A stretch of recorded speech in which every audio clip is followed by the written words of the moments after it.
고 장자연 씨의 죽음을 둘러싼 의혹에 대해 재조사해온 검찰 과거사위원회가 최종 결과를 발표했습니다. 핵심 의혹에 대해선 재수사 권고가 어렵다고 판단했지만 조선일보와 관련 수사에 외압을 행사한 것이 확인됐다고 밝혔습니다. 이리나 기자입니다. 지난 2009년 3월 배우였던 고 장자연 씨가 유력 인사들의 술자리 접대를 강요받은 내용을 폭로하는 유서를 남기고 스스로 목숨을 끊으면서 불거진 이른바 장자연 리스트 의혹 사건. 지난해 4월 검찰 과거사위가 재조사를 시작한 지 13개월 만에 결과를 발표했습니다.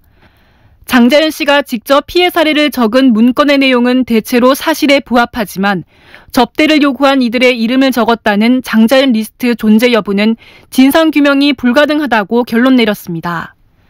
또 장 씨에 대한 성폭행 피해 의혹에 대해서는 수사에 즉각 착수할 정도로 충분한 사실과 증거가 확인되지 않았다고 밝혔습니다.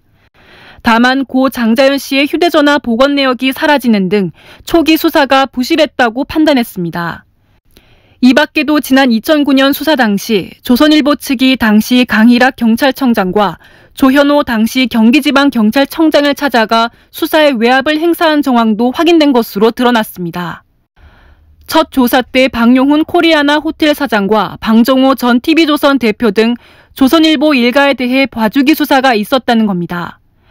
과거사위는 핵심 의혹에 대한 재수사 권고는 어렵다고 판단했지만 2013년 조선일보가 이종걸 더불어민주당 의원에 대해 제기한 명예훼손 소송에서 고 장자연 씨의 소속사 대표 김종승 씨가 위증한 혐의에 대해서는 수사가 필요하다고 권고했습니다.